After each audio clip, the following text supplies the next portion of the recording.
Selasa diwajibkan untuk menggunakan pakaian seragam putih abu. Kalau tidak pakai putih abu berarti dia melanggar peraturan. Itu peraturan sekolah.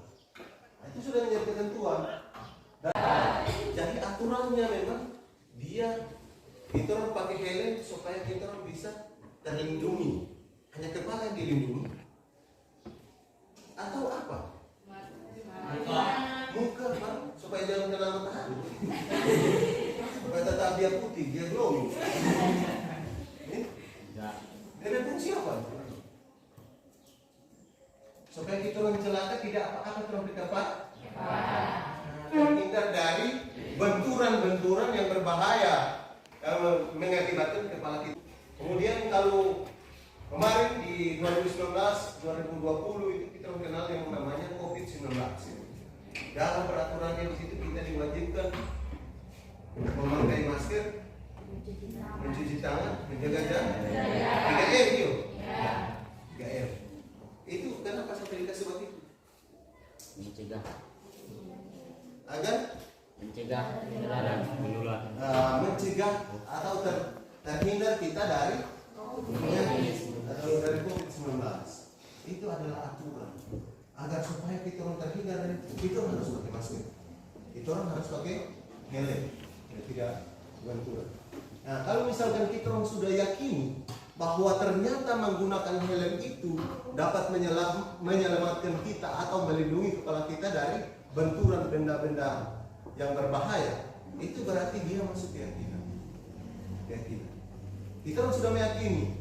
Kalau kita orang hanya anggap dia itu hanya sebatas aturan, kita orang bisa langgar. Kalau kita orang langgar berarti ada konsekuensi. Ditilang, bayar denda. Tuh, kalau tidak pakai helm, kamu ditilang, bayar denda. Tapi kalau kita orang sudah meyakini bahwa itu adalah satu keyakinan yang memang benar-benar dari kita, bahwa apa saja yang kalian inginkan agar supaya kalian punya kelas ini bagus. Bisa mengerti? Bisa. Aman, nyaman, tertib di saat menerima pembelajaran. Tapi yang pasti batu bisa semua. Baru ditempel di sini, ya. Nanti tempel saja di sini. Peraturan, kamu sudah tahu pakai helm. Pakai helm, kalau kita tidak pakai helm berarti rusak di kepala. Iya, kalau taruh kita di kepala rusak. Ya usah tulis nama. Tapi bagus juga kalau tulis nama tiap apa. Ya.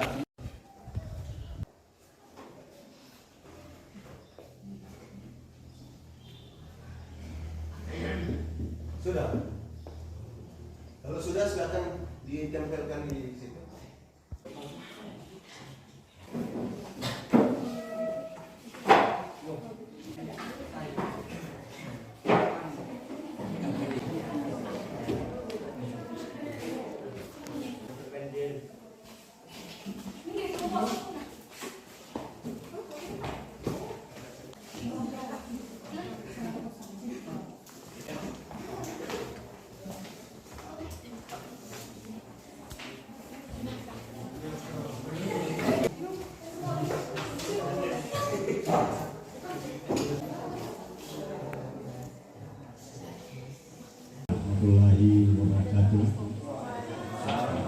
Selamat pagi dan salam sejahtera buat kita semua. Yang terhormat Bapak calon guru penggerak tertuju SMA Negerian, yang saya hormati Bapak Kepala Sekolah, yang saya hormati teman-teman Wakasek, Tuan Guru SMA Negerian, bahkan staf usaha yang saya hormati pula. Sebagai warga beragama, mari sama-sama kita bersyukur kepada Subhanahu wa Ta'ala, Tuhan yang Maha Esa, dengan segala limpahan rahmat yang telah diberikan kepada kita. Acara diseminasi dalam menanamkan budaya disiplin positif melalui kegiatan kelas, saya akan lebih baik. Selanjutnya, mari sama-sama kita ikuti bersama penyampaian atau sosialisasi yang disampaikan oleh calon guru penggerak angkatan 7 SMA Negerian atas nama Bapak Abdul Kawi Abdul Bari SPD. Kepada Bapak disilahkan. Terima kasih atas kesempatan yang diberikan. Bismillahirrahmanirrahim. Assalamualaikum warahmatullahi wabarakatuh. Waalaikumsalam warahmatullahi wabarakatuh. Salam sejahtera untuk kita sekalian. Pertama-tama, selaku hamba yang beragama, patutlah kita memanjatkan puji dan syukur kehadirat Allah Subhanahu wa taala karena pada pagi hari ini kita masih diberikan kesehatan, kekuatan sehingga kita bisa sempat hadir di tempat ini dalam rangka mendiseminasikan hasil aksi nyata saya dengan tema menanamkan budaya disiplin positif melalui keyakinan kelas. Bapak Kepala Sekolah yang kami hormati, Bapak Ibu Dewan Guru dan staf tata usaha SMA Negeri Liang yang sama kami hormati. Izinkan saya pada kesempatan ini untuk menjelaskan tentang menanamkan budaya disiplin positif. Sebelumnya saya perkenalkan, ada Ibu Sumiati Zainuddin, itu sebagai fasilitator saya. Kemudian Pak Ngudi Risno sebagai pengajar praktik saya, dan selamat bergabung Bapak Ibu guru hebat SMA Negeri Liang. Mari bersama berkolaborasi, saling mendukung dalam menerapkan budaya positif untuk mewujudkan pembelajaran yang berpihak kepada murid di lingkungan SMA Negeri Liang yang kita cintai. Bapak Ibu yang kami hormati, dalam pelaksanaan pembelajaran CGP ya, yang sudah terlaksana, modul 1 terdiri atas beberapa poin. Yang pertama tentang refleksi filosofi pendidikan Ki Hajar Dewantara. Yang kedua tentang nilai-nilai dan peran guru penggerak. Yang ketiga tentang visi guru penggerak. Dan yang keempat budaya positif.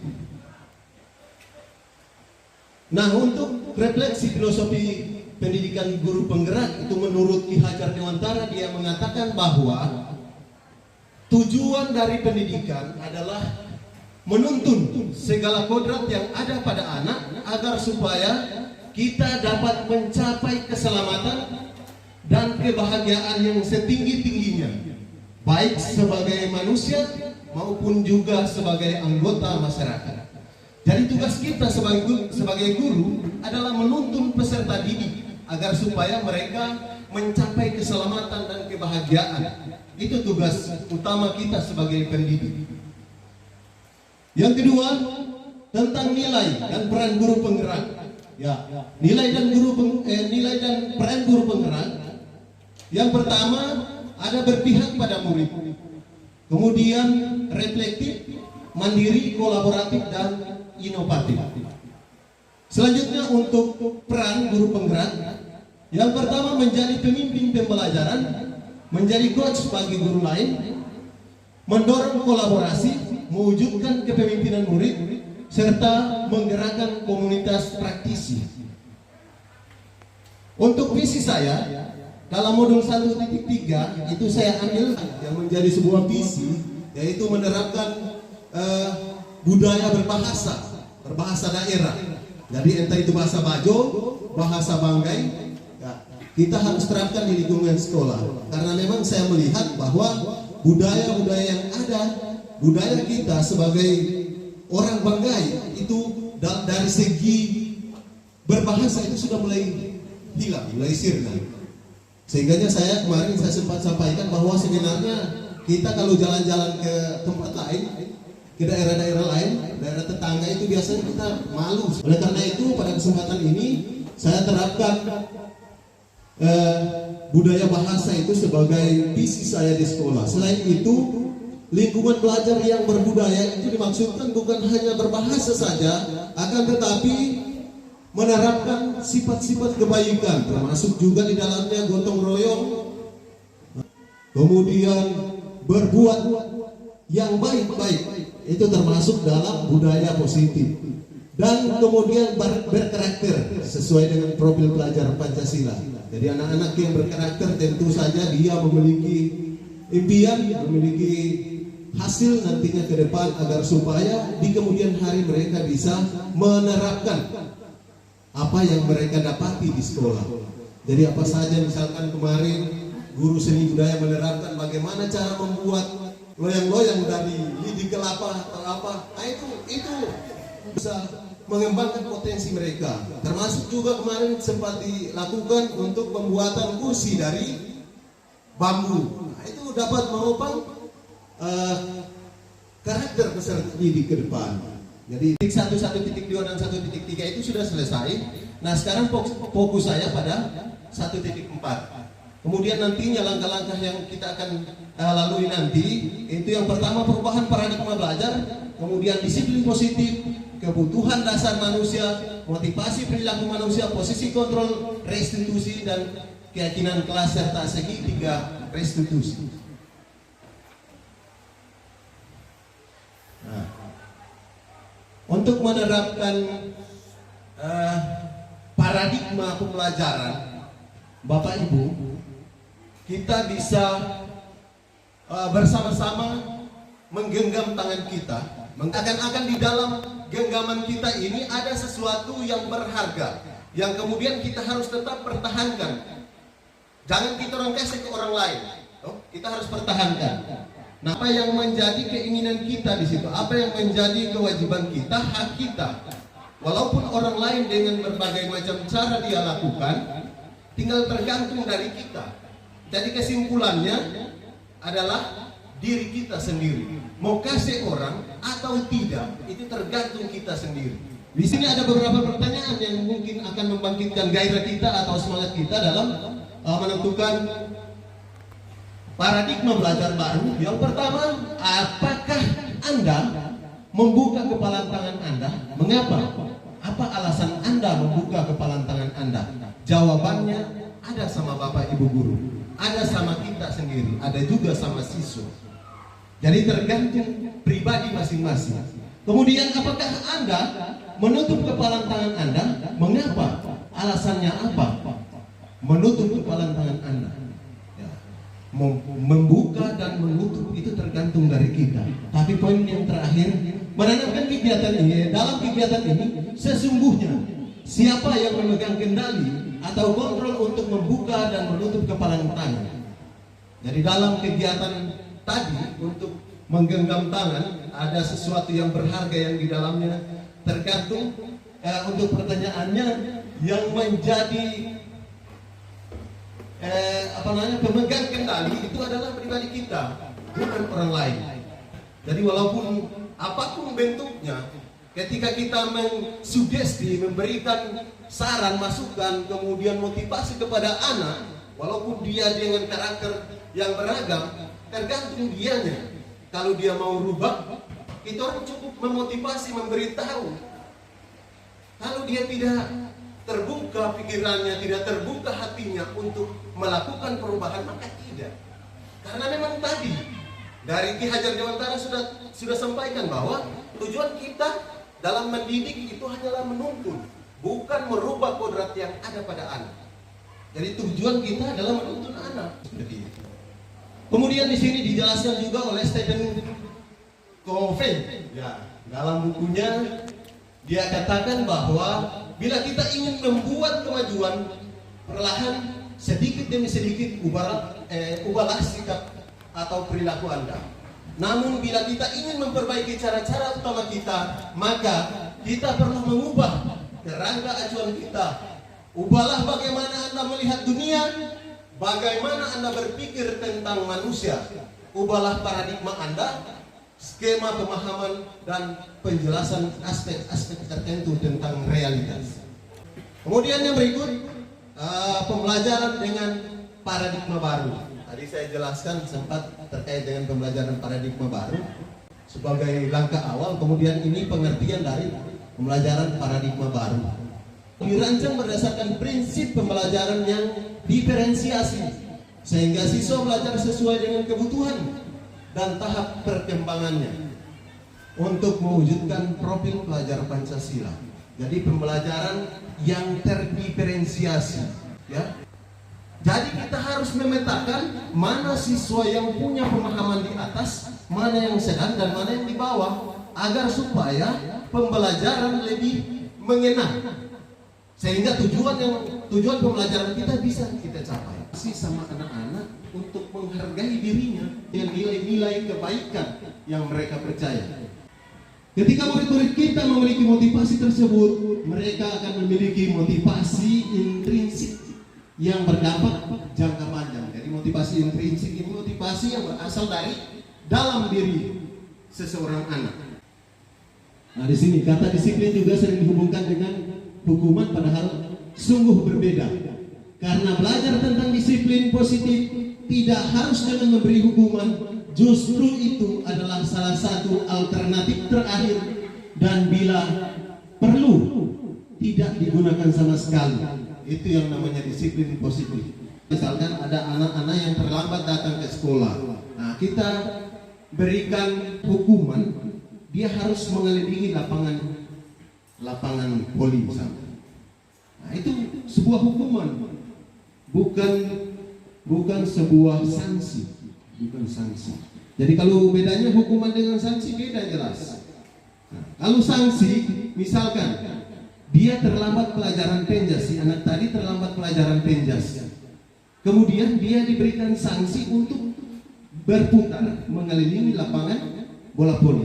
Itu yang namanya sanksi. Karena sesuai. Jadi ini disiplin. Jadi anak-anak bisa tahu, dorang bisa tahu bahwa ternyata cuci tangan itu bisa menghindari kita dari penyakit. Dorang bisa sadar, ya, tanpa harus disuruh, tanpa harus diperintah oleh orang lain. Nah, disiplin juga dapat membuat seseorang menggali prestasi menuju keadaan sebuah tujuan mulia, sesuatu yang dihargai dan bermakna. Dengan kata lain, disiplin diri juga mempelajari bagaimana cara kita mengontrol diri dan bagaimana menguasai diri untuk memilih tindakan yang mengacu pada nilai-nilai kita hargai agar tercapai tujuan mulia yang diinginkan seseorang. Jadi itu yang namanya disiplin diri. Survival itu yang bertahan hidup. Kemudian yang ketiga, kebutuhan penguasaan atau power. Nah, yang keempat, kebutuhan untuk bebas. Yang kelima, kebutuhan akan kesenangan. Jadi sebenarnya anak-anak kita melakukan kesalahan, kita harus introspeksi diri. Kita harus cari tahu dulu kesalahannya apa. Jangan main hukum saja, tapi kita harus cari tahu dulu. Mungkin ada kendala di rumah atau apa, sehingga mereka melakukan hal-hal yang menyimpang. Misalkan di situ saya akan ambil contoh untuk kebutuhan bertahan hidup. Jadi dalam kasus itu ada Ibu Ambar, itu guru SD, guru wali kelas 2A di SD Pelita Hati, sedang bingung menghadapi ulah salah satu murid di kelasnya. Doni, beberapa kali anak di kelas 2A telah datang padanya dan mengeluhkan. Doni yang seringkali meminta bekal makan siang mereka dengan paksa. Jika Anda menghadapi situasi seperti Ibu Ambar, apa yang Anda lakukan? Menurut Anda, kira-kira apa ya alasan Doni melakukan hal itu? Jadi ini contoh kasus. Jadi di situ untuk kebutuhan bertahan hidup dalam kasus Doni tadi, ya. Apabila jawaban Doni ketika ditanya oleh Ibu Ambar adalah karena ia lapar dan orang tuanya tidak membawakan bekal makan siang, maka kebutuhan dasar yang sedang berusaha dipenuhi Doni adalah kebutuhan bertahan hidup. Jadi seperti itu. Kemudian yang kedua, pada kebutuhan kasih sayang dan rasa diterima. Yang kedua adalah untuk mendapatkan imbalan atau penghargaan dari orang lain. Jadi pada motivasi perilaku yang kedua ini, biasanya orang akan berkata, apa yang akan saya dapatkan apabila saya melakukannya. Jadi motivasi yang kedua ini. Jadi ini termasuk juga motivasi ekstrinsik, motivasi yang berasal dari luar.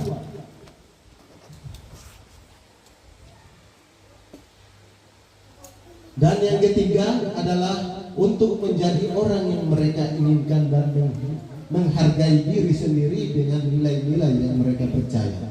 Jadi dari ketiga motivasi perilaku manusia ini, perilaku yang ketiga ini merupakan perilaku yang paling baik yang harus menjadi capaian kita. Kita tetap melakukan itu.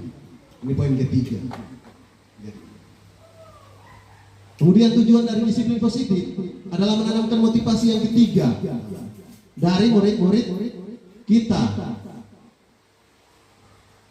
Mereka telah memiliki motivasi intrinsik yang berdampak jangka panjang, motivasi yang tidak terpengaruh pada adanya hukuman atau hadiah. Jadi itu. Jadi pemberian motivasi intrinsik, motivasi yang ketiga ini dia bersumber dari dalam diri. Jadi mau dikasih hadiah atau tidak, tetap dia lakukan. Tapi pada poin 1 dan 2, dia biasa bertanya, oh, kalau saya lakukan itu misalkan apa yang saya dapat? Jadi orang akan merasa malas. Orang mungkin yang tadinya rajin ketika kita sering memberikan hadiah, bisa jadi dia jadi malas ketika kita tidak memberikan hadiahnya lagi. Jadi kalau misalkan kita kasih hadiah, berarti hadiah dikasih terus. Hadiah dikasih terus, jangan hanya satu saja. Sehingganya pemberian hadiah ini dianggap dapat mengurangi motivasi anak untuk berbuat. Jadi ada 5 poin posisi kontrol restitusi. Yang pertama, penghukum. Jadi kita dapat menggugurkan keinginan anak sehingga dia tidak bisa melakukan sesuatu seperti itu. Jadi guru berbuat, misalkan dalam posisi menghukum, guru menghardik, menunjuk-nunjuk, menyakiti dan menyindir. Biasanya kalau kita pakai kata-kata kasar kan itu termasuk menghukum. Apalagi terus push up, itu termasuk menghukum. Itu perilaku yang dilakukan oleh guru dalam posisi menghukum. Kemudian guru berkata, kalau kamu tidak melakukannya, saya akan hantam misalkan. Saya akan suruh kamu lari keliling lapangan, push up dan lain sebagainya. Itu pada posisi penghukum. Kemudian hasilnya, anak akan memberontak. Anak jadi pendendam, menyalahkan orang lain. Jadi itu pada posisi itu. Ketika kita lakukan itu, kita harus tanya ke anak. Dorang sana, kita orang suruh-suruh lari. Kan tidak. Dorang tidak sana. Jadi pada posisi penghukum itu, bisa saja anak-anak memberontak dan jadi pendendam. Jadi pada posisi ini termasuk pada identitas gagal atau perilaku kontrol negatif. Kemudian yang kedua, membuat orang merasa bersalah. Ini guru berkata, berceramah, menunjukkan kekecewaan mendalam. Jadi guru berkata ke anak, seakan-akan dia ceramahi itu anak. Dia kasih tunjuk bahwa saya kesal sama kamu, tapi tingkah laku ini memang bikin saya pusing. Nah, itu posisi membuat anak itu merasa bersalah. Termasuk dalam perilaku kontrol negatif atau masuk pada identitas gagal. Kamu sudah mengecewakan bapak atau ibu dengan perlakuan yang dilakukan oleh anak. Biasa kita melakukan atau berkata, kamu sudah mengecewakan ibu atau bapak. Kemudian hasilnya menyembunyikan atau menyangkal, berbohong. Jadi biasanya kalau kita tatar anak-anak terus, biasanya orang sambunyi. Kenapa kamu terlambat? Kamu tidak tahu ini jam berapa? Betul, dia selalu bilang begitu. Tidak betul. Karena apa? Kebiasaan dari kontrol diri itu yang belum terbentuk. Kepercayaan dirinya belum muncul. Kemudian posisi perilaku kontrol positif. Nah, ini sebagai teman. Jadi guru bertindak sebagai teman termasuk dalam posisi kontrol positif. Guru bertindak sebagai teman. Jadi biasanya guru berkata membuatkan alasan-alasan untuk murid-muridnya. Nah, jadi biasa ini guru dia bantu itu siswa. Jadi dia tanyakan sesuai dengan tata tertib yang ada. Misalkan anak-anak hari Senin kok ada yang pakai putih-putih. Kamu tahu aturan di sekolah? Konsekuensi apa yang kamu dapat ketika kamu menggunakan seragam yang tidak sesuai? Itu. Jadi dia menanya kepada anak-anak tentang konsekuensi, tentang aturan yang diterapkan di sekolah. Itu posisi kita sebagai pemantau. Kita orang sebagai guru kalau jadi pemantau berarti kita orang lebih menekankan pada tata tertib, penggunaan tata tertib. Itu. Kemudian posisi kontrol diri. Nah, ada perilaku kontrol negatif, perilaku kontrol positif, dan kontrol diri. Posisi kita sebagai manajer, kita guru sebagai manajer. Jadi mengajukan pertanyaan-pertanyaan. Kemudian guru berkata, apa yang kita yakini? Apa yang kamu yakini tentang hal tersebut? Jadi muncul jawaban-jawaban dari anak, tidak ada intimidasi dari guru terkait dengan aturan sekolah, terkait dengan apa, tapi ditanya terkait dengan apa yang menjadi alasan si anak. Tadi Pak Guru di saat memberikan apel, Pak Guru lihat kamu duduk, kira-kira itu sesuai tidak dengan keyakinan kelas yang kita buat? Nah, jadi itu anak secara sendirinya, secara sadar dia akan menjawab. Jadi pada hasilnya adalah menguatkan watak atau karakter anak. Ini pada posisi manajemen. Jadi kita bertanya kepada diri kita bahwa di posisi mana kita? Apakah kita sebagai penghukum? Apakah kita sebagai pembuat orang merasa bersalah? Ataukah sebagai teman? Ataukah sebagai pemantau? Atau posisi kita sebagai manajer?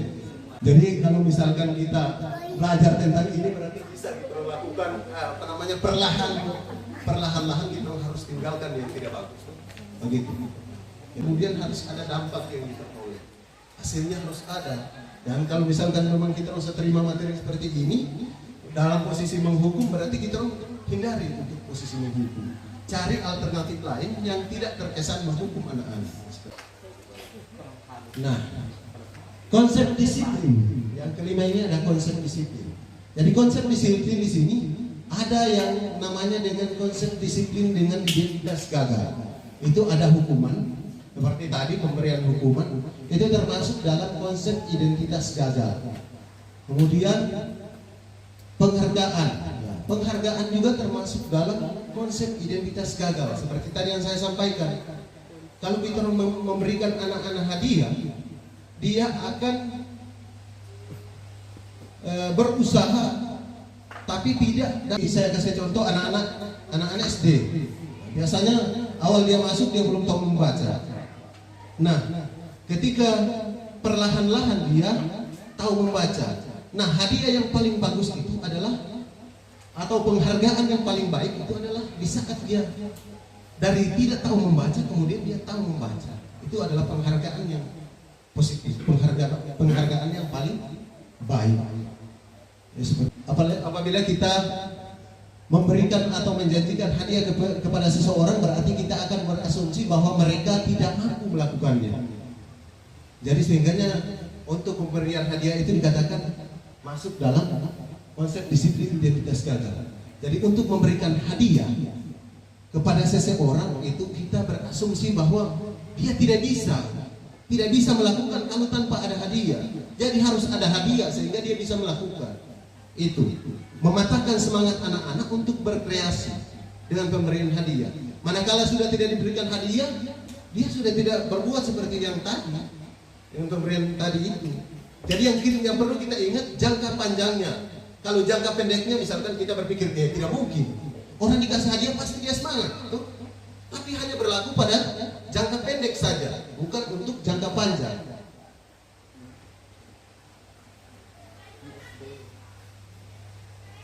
Kemudian konsep disiplin dengan identitas sukses. Jadi ada konsekuensi atau untuk memperbaiki kesalahan mereka sehingga mereka dapat kembali pada kelompoknya dengan karakter yang itu restitusi. Jadi memperbaiki hubungan, restitusi itu dapat restitusi berupa tawaran bukan paksaan, menuntun anak melihat ke dalam diri, mencari kebutuhan dasar yang mendasari tindakan. Restitusi diri adalah cara yang paling baik. Restitusi fokus pada karakter bukan tindakan, termasuk juga memuatkan fokus pada solusi tindakan restitusi. Jadi konsekuensi restitusi itu termasuk dalam konsep disiplin sukses. Kemudian keyakinan kelas. Ya. Jadi untuk menerapkan keyakinan kelas ini saya sudah lakukan nilai-nilai keyakinannya di sini. Misalkan kita dalam mengendarai motor harus menggunakan helm. Kita harus menggunakan helm. Itu kita tahu bahwa itu bukan hanya mentaati peraturan, akan tetapi ia melindungi kita dari benda-benda yang lain atau apa, misalkan kita melindungi kita dari kecelakaan. Memakai masker itu kita tahu bahwa ini bukan hanya sebagai aturan bahwa menjaga jarak, memakai masker dan mencuci tangan itu hanya sebuah aturan, tapi kita meyakini bahwa itu bagian dari kesehatan.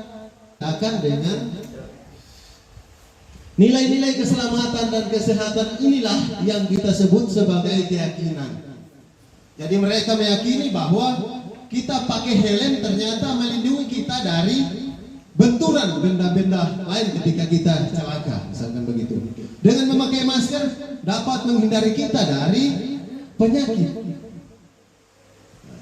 Jadi nilai-nilai keselamatan inilah dia, nilai-nilai kebajikan universal yang disepakati secara tersirat dan tersurat, lepas dari latar belakang suku, negara, bahasa maupun agama. Jadi itu untuk keyakinan kelas. Jadi prosedur pembentukan perlu kita kerjasama dari semua guru, bukan hanya 1-2 orang, tapi melainkan kita semua untuk selalu berkolaborasi agar supaya anak-anak kita bisa melaksanakan sebuah kebaikan. Nah, ini kesepakatan kelas atau keyakinan kelas. Di antara ini dengan ini, mana yang termasuk keyakinan kelas? Kanan. Yang Kanan. Saling kanan. menyayangi. Yang mana? Yang warna putih atau biru? Putih. Yang Kalau saya kesepakatan kelas. Iya. Jadi yang betul adalah yang putih. Yang putih. Jadi ini kesepakatan kelas yang dimaksudkan pada kolom biru ini, dia hanya menerapkan sebuah tata tertib. Tapi yang di sini dia muncul dari kesadaran diri anak-anak. Ya. Sehingga di sini ini merupakan keyakinan kelas. Jadi keyakinan kelas, untuk keyakinan kelas kalau dibuat itu tidak ada 3 institusi. Yang pertama, menstabilkan identitas. Setiap orang pasti melakukan kesalahan. Jadi setiap orang pasti melakukan kesalahan. Kamu bukan satu-satunya yang pernah melakukan ini. Itu merupakan menstabilkan identitas. Jadi tidak ada satupun orang yang melakukan kesalahan tidak ada alasannya. Dia punya alasan. Jadi kita orang tidak serta-merta menyalahkan si anak, tapi kita harus cari tahu dulu alasannya apa. Karena setiap orang melakukan sesuatu punya alasan masing-masing. Seperti di sini dijelaskan bahwa tujuan untuk mengubah identitas anak dari orang yang gagal karena melakukan kesalahan menjadi orang yang sukses. Kalau kita ingin ia menjadi reflektif, maka kita harus meyakinkan si anak dengan cara mengatakan kalimat-kalimat ini. Berbuat salah itu tidak apa-apa. Tidak ada manusia yang sempurna.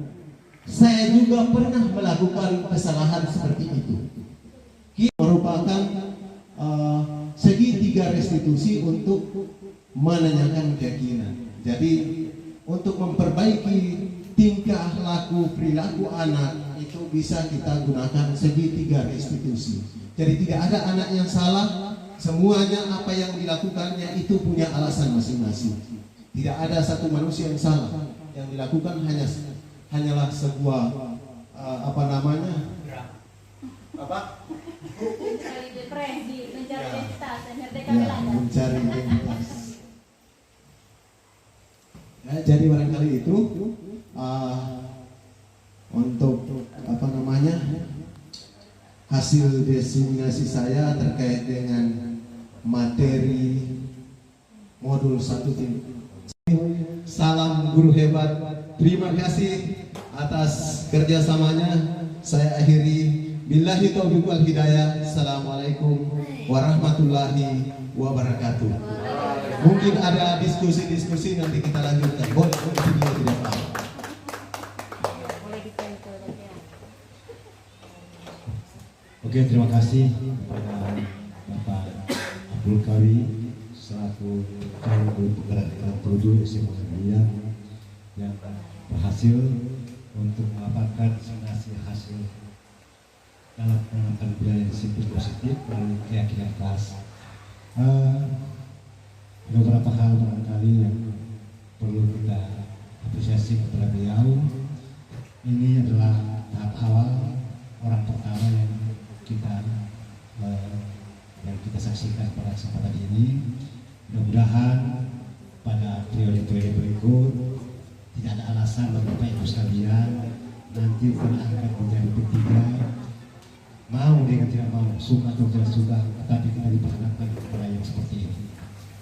Jadi alhamdulillah kita sudah satu orang yang melancong ke CPG. Mudah-mudahan kita menyusul dari belakang. Bapak Ibu sekalian yang saya hormati, ada beberapa hal yang perlu saya sampaikan kepada calon guru penggerak.